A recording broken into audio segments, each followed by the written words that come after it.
such a quiet day, nothing going on here. Come on, guys, stand, please, right here. We flank you on this side? Yeah, please flank me. I love it. Good afternoon, everybody. Come on, there's a lot of people here. Good afternoon, everybody. Okay, so as you can all see, we have a couple of special guests here today in the briefing room. I am proud, so proud, to welcome to the podium Coach Steve Kerr. Hello. Head coach of the Golden State Warriors and 9-time NBA champion as both a coach and a player, and Steph Curry, 4-time NBA champion and 2-time NBA Most Valuable Player. Coach Kerr and Steph will say a few words about their visit to D.C. today and an issue that's close to their hearts. And so I'm going to let them take over. But, you know, I almost went pro. But, you know, being 5'2", 5'3", didn't make it happen. But there's this great video of me and Sue Bird, an amazing icon in the WNBA. You should check that out. But anyway, I'm going to let you guys take over. Yeah, thank you. Thank you so much for having us today. On behalf of the Warriors, I want to thank President Biden and Vice President Harris for the invitation to come to the White House today to celebrate our championship from a year ago. It's a great reminder of how lucky we are to be Americans, to live in a country where we can chase our dreams and enjoy the fruits of our labor and the celebration of all those around us. And to come here today with members of the organization to celebrate is really something special. It was also very fulfilling for me just a little while ago to take part in a roundtable on gun violence and gun safety with some senior White House staffers, along with Clay Thompson and Moses Moody. Over the last hour or so, we learned a lot about what this administration is doing to help create a safer environment in our country, something that's very close to my heart, and it's wonderful for me to learn a lot more than I knew. So coming in today is it's a great day on many fronts. So thanks for the invitation, and I'm going to turn it over to Mr. Curry. Thanks, Coach. Echo what he said. I want to thank President Biden and Vice President Harris for the invitation to come here. It's something that we don't ever take for granted. 7 years ago, I believe, we were here last celebrating our first championship, and now back to celebrate our fourth. So to have this opportunity to reflect on the accomplishment last year, to bring everybody together to celebrate that, to also acknowledge the place sports has and bringing people together from all walks of life, all backgrounds, to provide inspiration, hope, love, togetherness, and that's what our journey was last year. So to have another opportunity to celebrate that means a lot, and a great opportunity for us from the basketball community to thank President Biden and his staff for all their hard work and diligence on getting Brittany Griner home. Was a big part of our basketball family, and it means a lot to know that she's here and home safe with her family, and all the work that went on behind the scenes to make that a reality. So I just want to say thank you there, and very excited to be here and celebrate the day, celebrate with our families, and appreciate the invitation. This is truly, truly special, so thank you to everybody. Thank you, guys. Appreciate Thank it. you so much. Thank you, guys. Thank you. Thanks. Thank you so much. No questions, Karine? It's up to them. No, they as you can imagine, they have a tight schedule. I think they're on their way to meet with the president right now, and then, as you know, some of you will get to see the two of them and the rest of the team at the event that we're having for the Warriors in about an hour or less than an hour. Okay, folks. Thank you so much for joining us today, and it was great to hear from two people who have really been passionate voices on the issue that you heard them talk about, which was gun violence prevention. And we really, really are thankful to them for using their platform, their very, very big platform, to talk about an issue that is truly, as you all know and report, that is destroying many families across the country, many communities, and as you know, that the president has worked and been a leader on for many decades. And the Bipartisan gun prevention bill that was signed this summer just showed the president's commitment to this issue. And as you all know, it continues. It doesn't stop with that legislation. On Friday, it was reported that Republicans have so-called plan to prioritize payments if Congress fails to address the debt ceiling. So I want to be very, very clear here, as I have been, as the president has been. This is not a plan. It is a recipe for economic catastrophe. As President Biden has made clear, Congress must deal with the debt limit and must do so without conditions.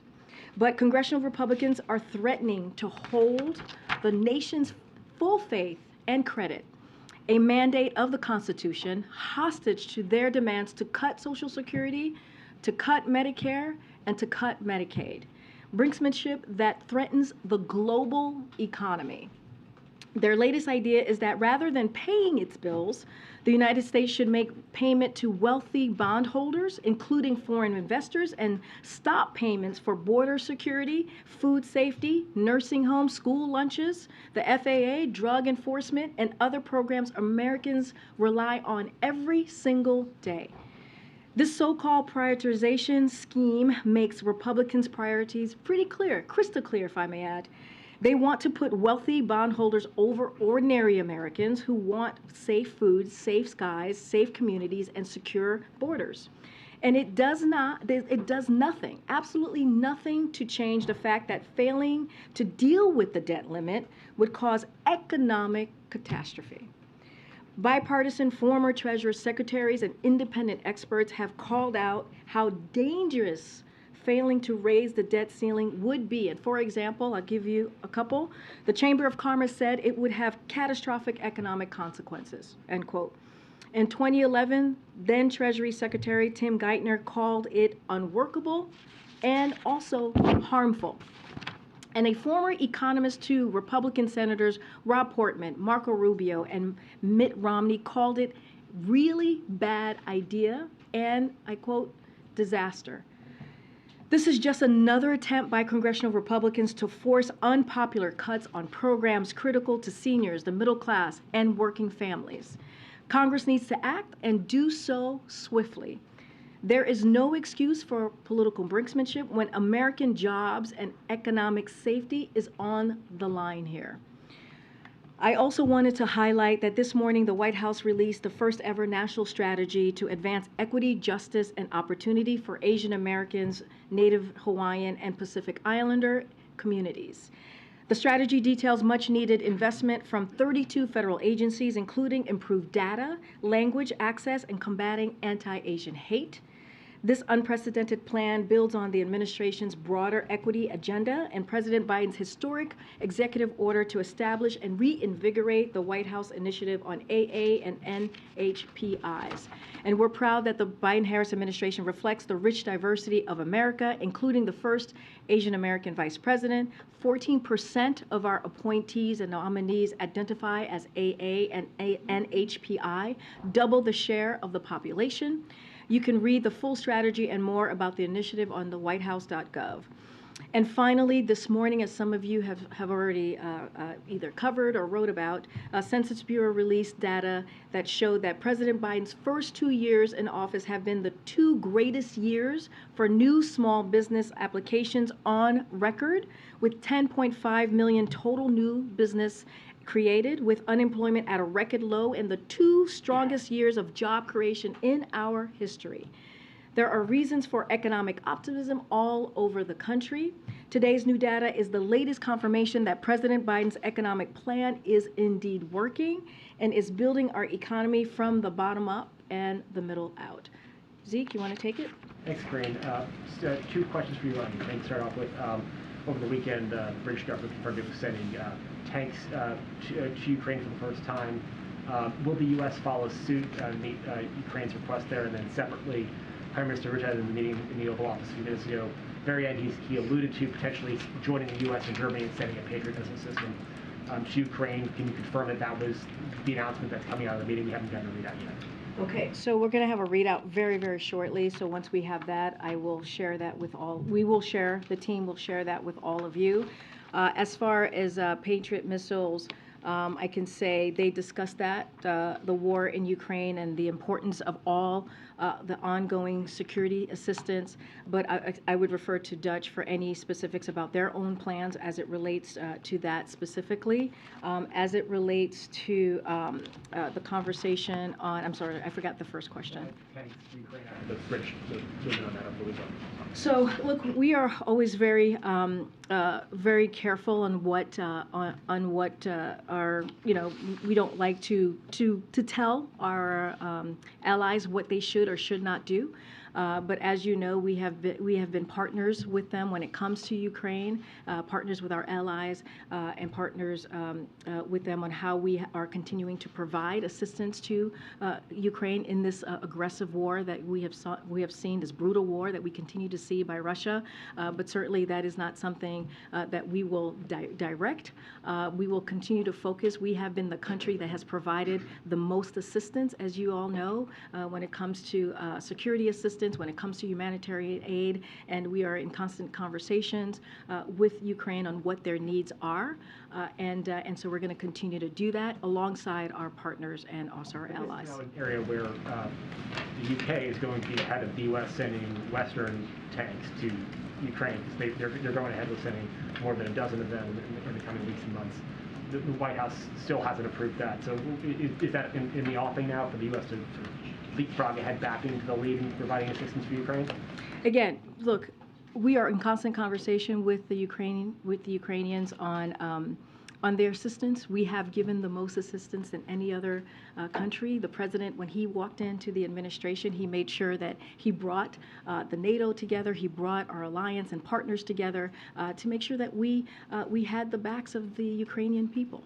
And so that is something that we're going to continue to do. Certainly, I'm not going to get ahead of any announcements from here.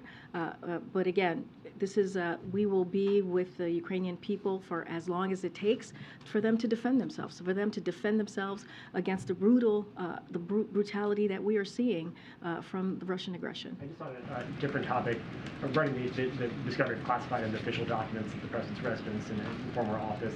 Last week, you told, I believe it was Phil, that we all can assume, the American people could assume that the searches were complete and all the documents had been recovered. On Saturday, the White House counsel's office said that 5 additional classified documents had been found. Is it safe to assume now that all the documents have been recovered, all the official records, all the classified documents are back in the custody of the National Archives, or are more searches underway to find out if there's anything else there? Look, I understand your question. We have addressed multiple questions from here. Multiple questions have been answered by the president. I know that you all just spent some of your colleagues, maybe you yourself, Zeke, was on the phone with my colleague for about 45 minutes that addressed a lot of your questions. I'm just going to continue to be prudent here. I'm going to let this ongoing review that is happening, this legal process that is happening, and let that process continue under the special counsel. I'm not going to comment from here. I'm not. One of the things that we have said for the last 2 years, when it comes to the Department of Justice, when it comes to legal matters, when it comes to legal issues, we have been very clear that we are not going to comment. We are not going to politically interfere, and that continues with this legal issue. And so I would refer you to the Department of Justice, refer you to the special counsel as it relates to specifics on this issue, and also my White House counsel colleagues are engaging with all of you, and will certainly continue to have conversations on this. I will say that we are consistent with what we have said on cooperating fully with the Department of Justice on this issue, and we will continue to cooperate fully with the special counsel. Thanks, Karine. On Friday, you stood here, though, and were asked about these documents issued by our count some 18 times. At that point, the president's lawyers had found these 5 additional pages of classified documents. So did you not know on Friday that those documents had been found when you were at the podium, or are you being directed by someone to not be forthcoming on this issue? I have been forthcoming from this podium. What I said yes to was what the statement at the time that we all had. right? You all had the statement, and I was repeating what the council was sharing at that time. Right, we had that statement, so we knew what was in it, but you also Exactly. knew, did you not know that the other I'm telling you, documents had I been just found? answered the question. I just said that I was repeating what the information that we had at that time, right, that you all had. I was confirming from what the special counsel had provided to all of you and that we knew as well from here. So just to be very, very clear. And look, I've also been very clear about being prudent from here. I was also being very clear about being consistent from here. And not going beyond what is currently happening, right? And again, this is an ongoing, I also said this was an ongoing review that was happening with the Department of Justice, and as we know with the special counsel, I've been very consistent about that as well. And that's one of the reasons, your question to me is one of the reasons why we are being very, very careful and very mindful, and to not interfere here, and to make sure that the Department of Justice has their independence. Your question actually proves that, and that's why we're going to continue to refer you to Department of Justice and refer you to the special counsel or my colleagues Is the president at White House Counsel. Does President Biden have confidence in the way his team is handling this, with this trickle out of information and the documents being found day after day? I can tell you this, the president has confidence. I can tell you this, that the president and his team rightfully took action when they learned that the documents existed. They reached out to the archives. They reached out to the Department of Justice. That is the steps. We have been very clear about that, the steps and the process that we took here.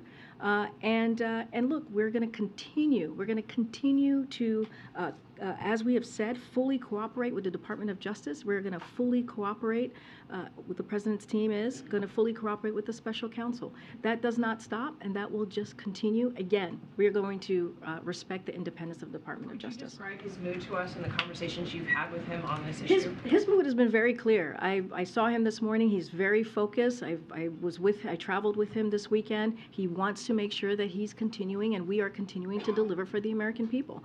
And we've been pretty consistent on that. If you think about last week, you heard from him about how his economic plan is working, how we have seen inflation go down for 6 months straight, how we have seen unemployment numbers at its lowest level in 50 years.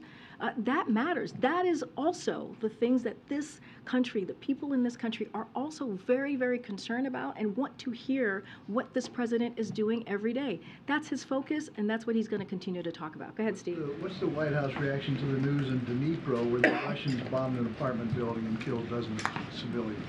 So, look, this weekend strikes are another example, as you've heard us say, of the brutal and barbaric war that Russia is waging against the Ukrainian people. And we have seen this over and over again for about 10 months now, almost 11 months now.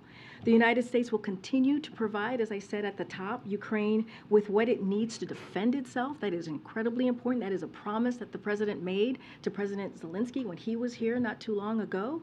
And that's including air defense system. Along with our allies and partners, as I just said, we will continue our work to hold Russians forces accountable for the atrocities that they've caused and also the war crimes. But one of the things that we continue to see Russia do is that they underestimate the strength and the courage and the resolve of the Ukrainian people, and they will be proven wrong again in their latest attempts. And the debt ceiling is supposed to reach its ceiling on Thursday. How do you see this debt ceiling fight playing out? What's your strategy for getting an agreement? So look, we have been very clear on this, and I said it at the top, I said it on Friday, and I'll say it today, so has the president. This should not be political brinksmanship. We should be dealing with the debt ceiling without conditions.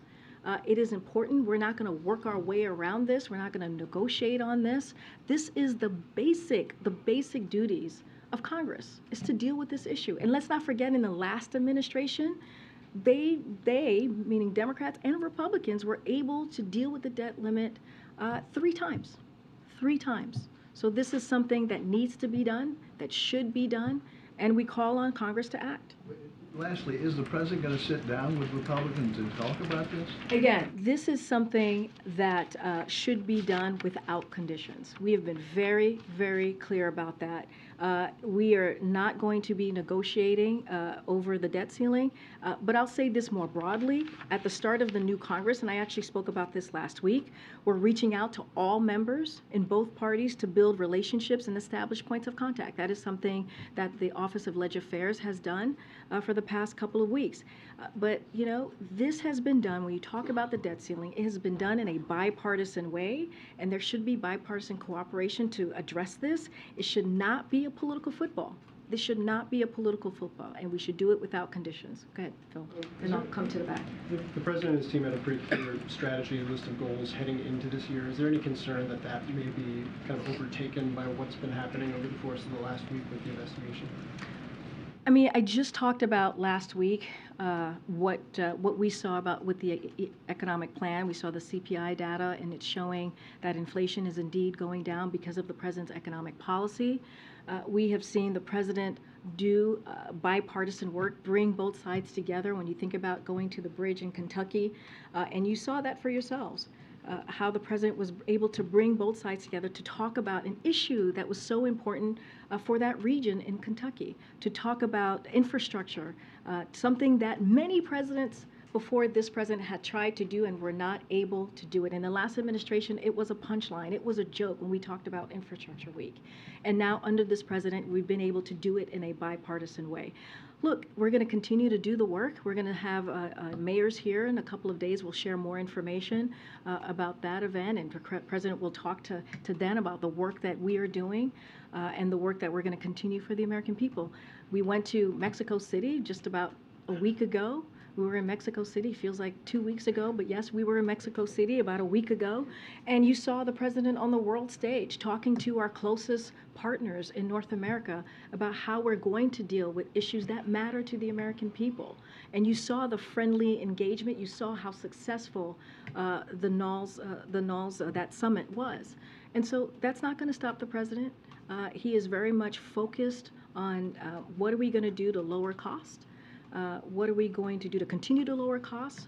What are we going to do to continue to deliver for the American people? And let me add, too, what Republicans are putting forward. House Republicans, the extreme members of the House, the MAGA Republicans, are talking about raising taxes for middle-class Americans. They're talking about giving a tax break for the wealthiest among us. That's what they want to do.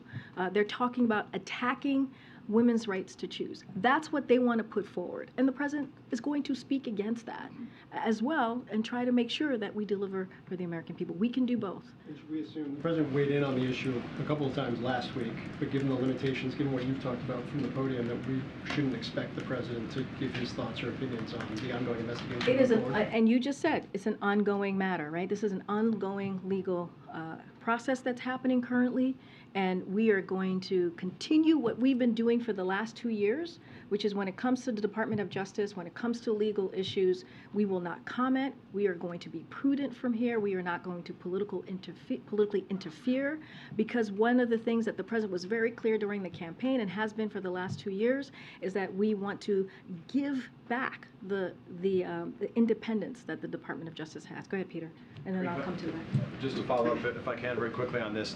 The White House says Republicans are faking outrage on this issue. Why shouldn't Americans be outraged about classified documents being found in a garage? Look, and I think I've been very clear about this. We have answered questions on this at this podium. You've heard, as Phil was saying, twice from the president talk about this. He said that he didn't know, right? He said that he was surprised, and he said that he takes classified information and documents very, very seriously. We heard directly from the president on this issue. Now, anything else, anything beyond that, we're just not going to talk about. There's an investigation going on. There's a legal process here, as we've been very, very clear about.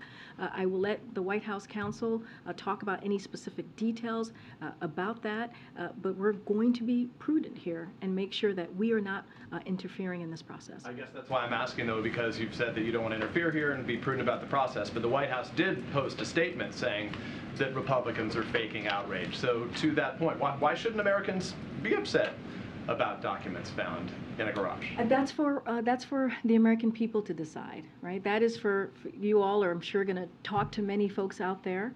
and have this conversation. But what we do know, right, what we do know from polling that we have seen over and over again, from your coverage, from what we hear, what the president goes out and talks to the American people, they also care about the economy.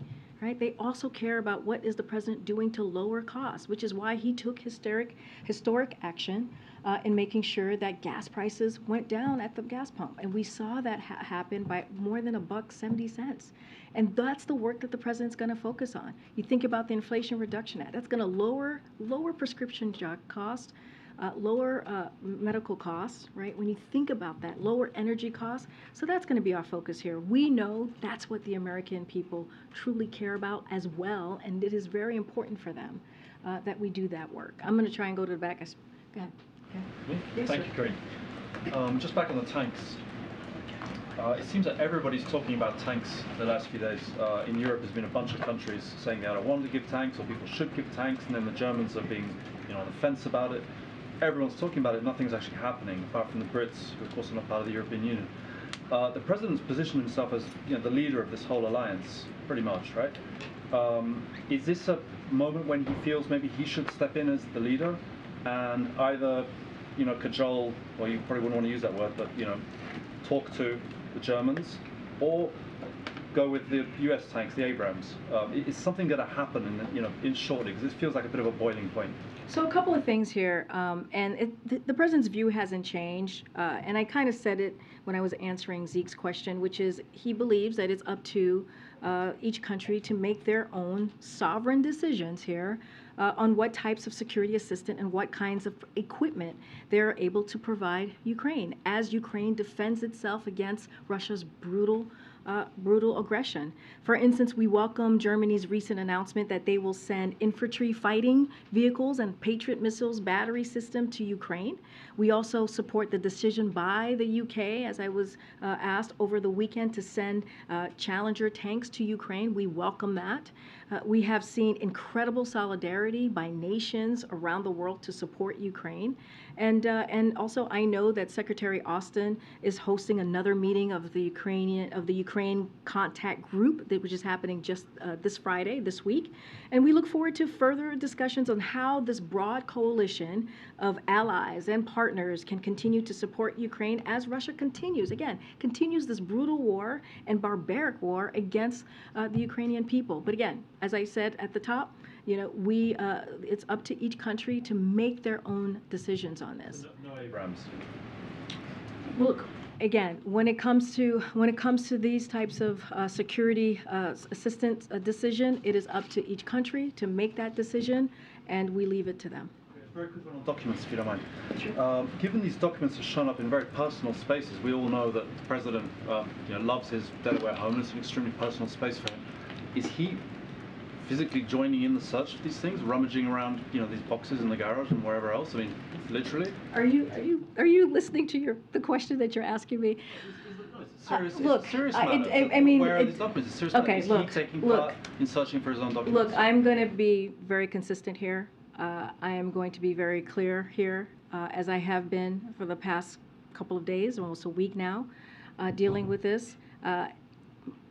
We are going to, any specific questions that you have about this issue, I would refer you to my colleagues at the White House Counsel's Office, who spent almost an hour taking these questions from all of you, many of your colleagues. I'm going to let you ask that question to the White House Counsel's Office.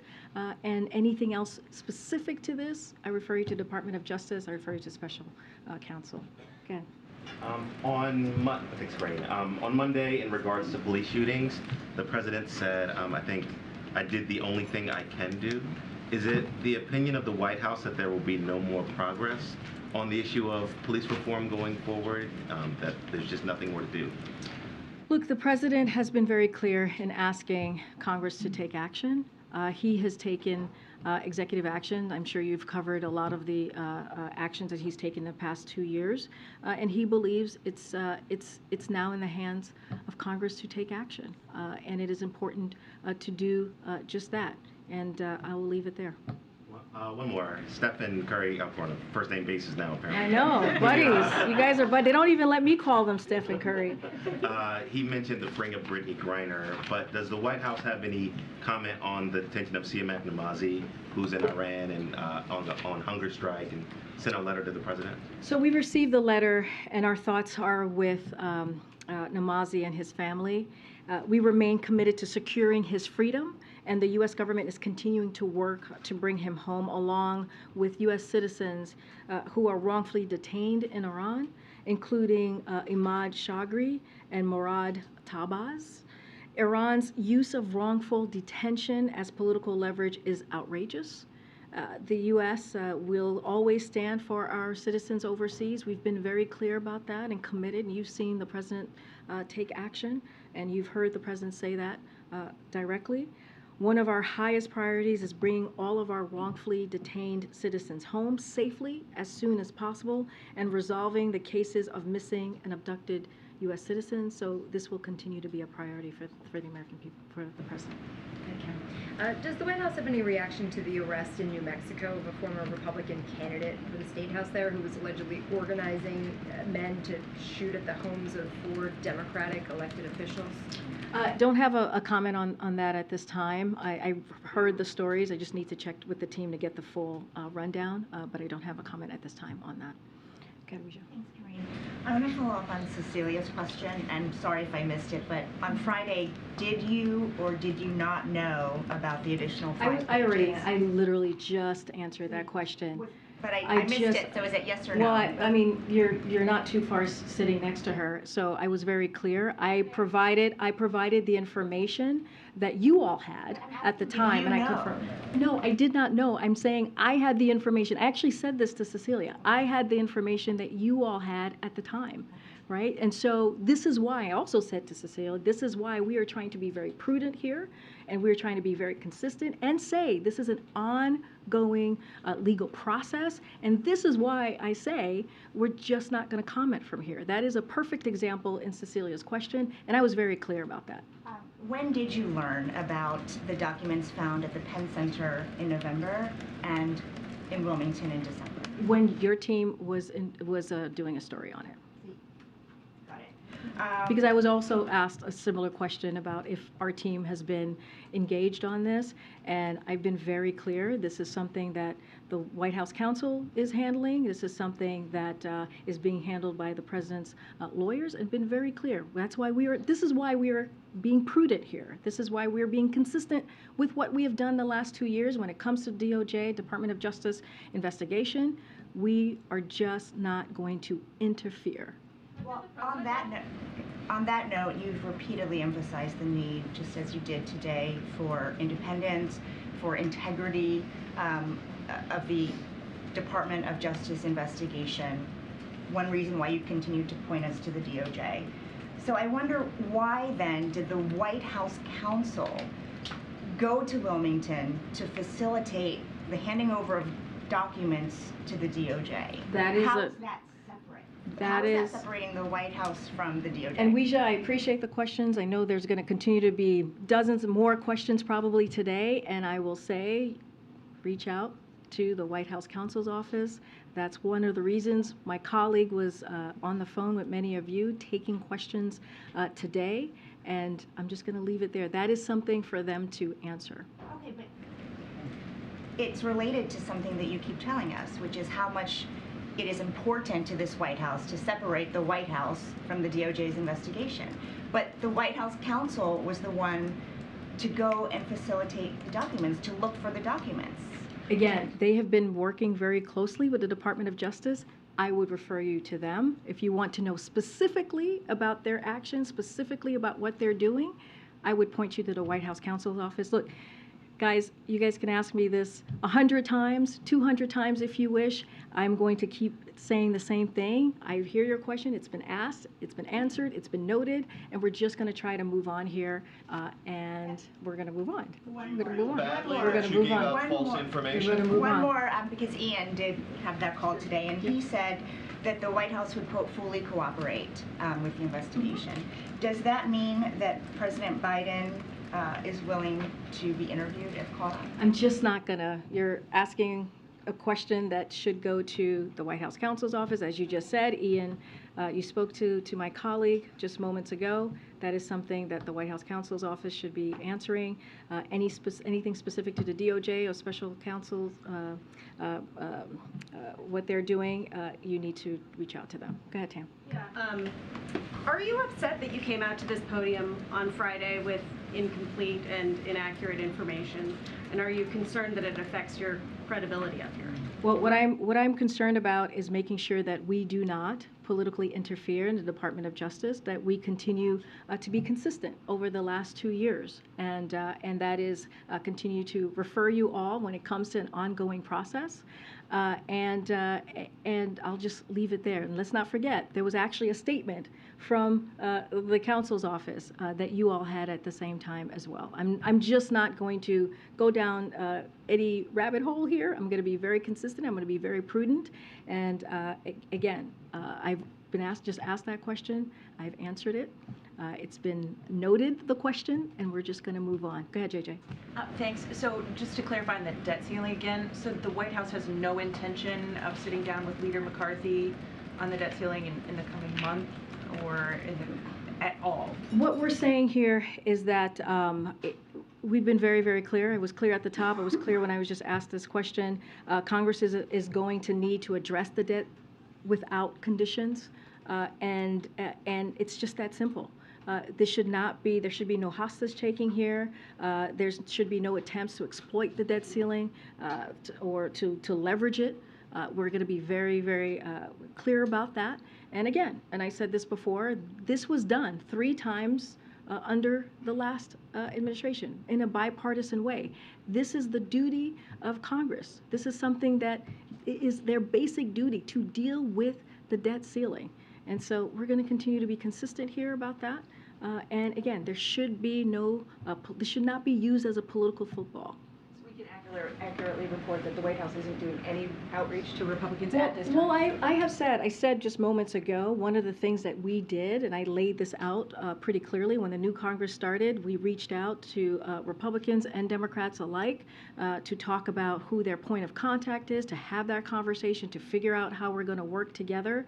And so there is constant conversations happening with members of Congress and their team. That is something that we are doing almost certainly on a weekly basis, and that always is going to happen. Those conversations are always going to happen. I'm certainly not going to read out every conversation that we're having with congressional members or congressional staff. What I am saying is that we have been very clear that this should be done. When we're talking about the debt ceiling, it should be done without conditions, and it should not be used as a political football. Just wanted to go back to the bilat earlier and the one last week with the Prime Minister of Japan. These are 2 countries that are huge players in the semiconductor chain. Have you made any progress in getting those countries to join the efforts that the U.S. has started to restrict China's access to those semiconductors, to that technology? So just want to be very clear on this as well. We don't push any of our allies or our partners. We consult with them closely, and they make their own decisions. And this is how we move forward with our relationship, again, with our allies and partners. We all recognize the importance of this issue to national security, and the President did discuss it, along with a host of other important regional and global issues. Look, this is going to be a continuing part of a group consultation here, and I don't have any announcements to make or anything further to share on this. But does the President feel that the U.S. can be successful in preventing China from getting that technology if these types of countries like the Netherlands, like Japan, don't join, even if it's not exactly the same restrictions, but don't join in those types of efforts? Again, we're just not going to push our partners and allies here. Again, the President, it did come up in their conversation. I'm just not going to getting into specific conversations or what happened or what was said. What we believe is that our close allies and partners make their own decisions on these types of things. Okay. This there a bipartisan plan for our youth today?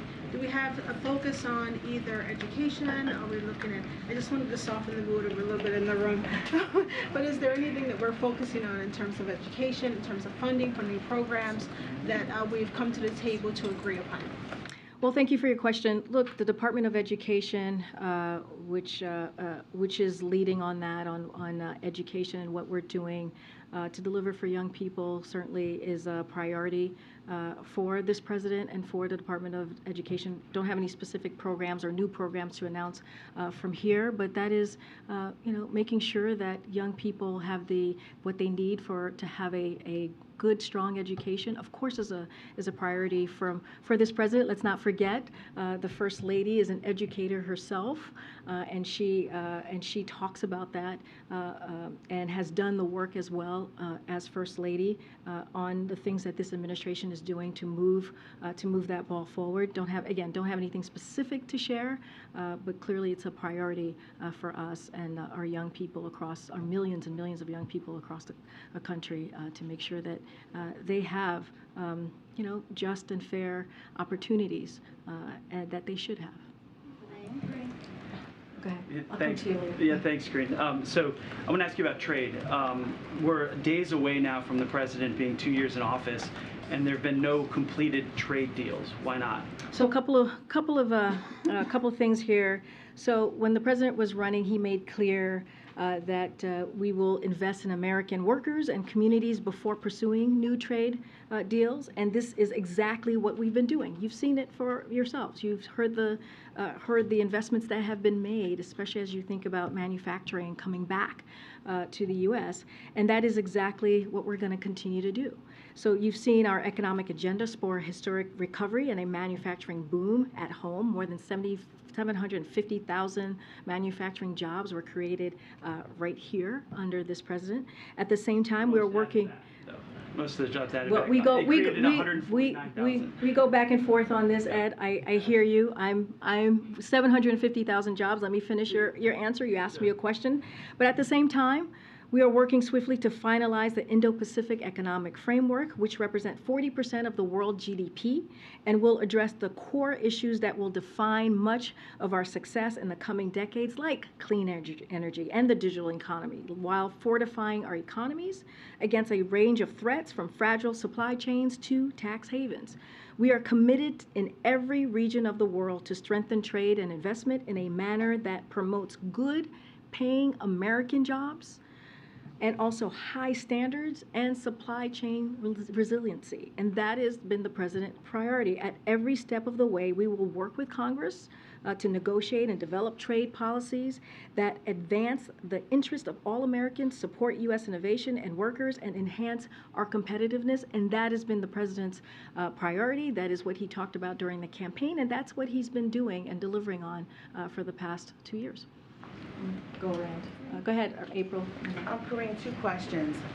You just, from the podium, in an answer to one of the reporters, you said something about you don't want to politically interfere when it comes to this investigation on the documents. I asked you when we first heard about the documents, there is a political component and a legal component. But can you expound upon what you don't want to interfere on politically? Because many pundits, many lawyers, many politicians are saying that this is also an issue that could prohibit a lot of work in this with the 118th Congress, a lot of work for the American people in this moment. Could you expound on what you were talking about? Well, look, I'm not going to get into politics from here, and I've been very clear about that. I've answered that question multiple times already. What I can say is that the president's going to stay laser focused on delivering for the American people. And that's going to continue to be the work that he sees at hand. When it comes to the economy, when it comes to the bipartisan infrastructure legislation, when it comes to implementing the Inflation Reduction Act, which we announced a couple of items last week on how important it's going to be for Medicare to negotiate. That is something that is going to be critical for the American families, for American people across the country, being able to negotiate the price of drugs. and cap it at $2,000 a year. That's going to make a difference in people's lives, right? Continuing to do the work that he has been doing to lower costs. And we've seen that. We've seen that the president's economic plan is indeed working. And so, look, that is not going to stop us. That is something we're going to continue to talk about. And you're seeing how the work that he's put in the last 2 years, his administration, the work that he's done with Congress in a bipartisan way in historic fashions is actually working. And so that's going to be our focus. And in this moment, there are Democrats who are saying they're looking to tomorrow. It's a bright spot for Democrats with the inauguration of Wes Moore as Maryland's first black governor, as the third black elected governor in the nation. What does the president say, and what does this White House say about his elevation, a citizen who rose to the highest heights in the state of Maryland, especially as he campaigned for him? Well, the president is very much looking forward to working with Governor Wes Moore. And, you saw the governor, I don't even know, is he a governor-elect yet, or has been a governor-elect? So I want to give him the right title here. And you saw Wes Moore, Governor-elect Wes Moore, and the president many times over the last several months. They developed a friendship. The president's very much looking forward to working with him. And we think it's important. It's important to have that representation. It's important to have someone as, someone who is qualified and passionate about the work as Wes Moore, be in a position where he can make a change and make a difference for Marylanders. And so that is critically important. Look, there is bright spots. There are, just if you look across the country, what we saw in state elections and what we saw with governorships, what we saw in other really key important state offices, it was a bright spot. And let's not forget, one of the reasons that we saw that is because of the president's plan, the president's agenda, and what he was able to set forth for the midterms. Remember, everyone was talking about the red wave, and that didn't happen. And that didn't happen because of the president's leadership. Karine. Thank you, Karine. Just want to ask you about something you said last week. Last week you were pretty insistent that you believe that the president's attorneys did the right thing. Do you still believe that? Yes, they did the right thing when it comes to making sure that when the documents were found, they handed it over to the archivist, and it was handed over to Department of Justice.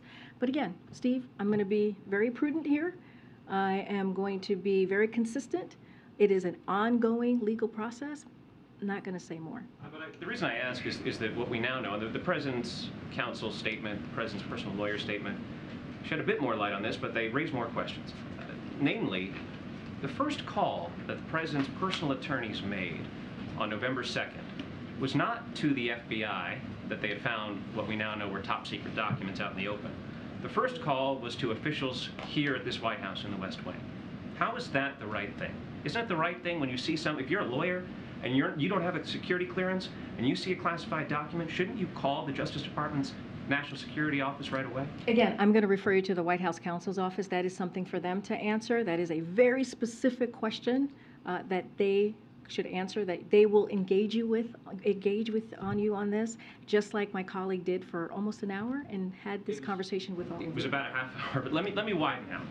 Why is it the matter of this White House counsel to deal with documents from 2 administrations ago?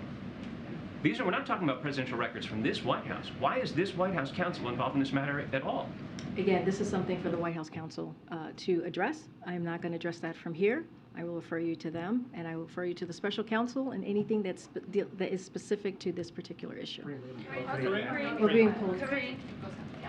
Folks have to gather. Okay, folks have to gather. I'll see you guys tomorrow. You told me 6 times that turned out to be false. Are you sorry about that? I'll see you tomorrow. Come talk to me. I'll see you tomorrow.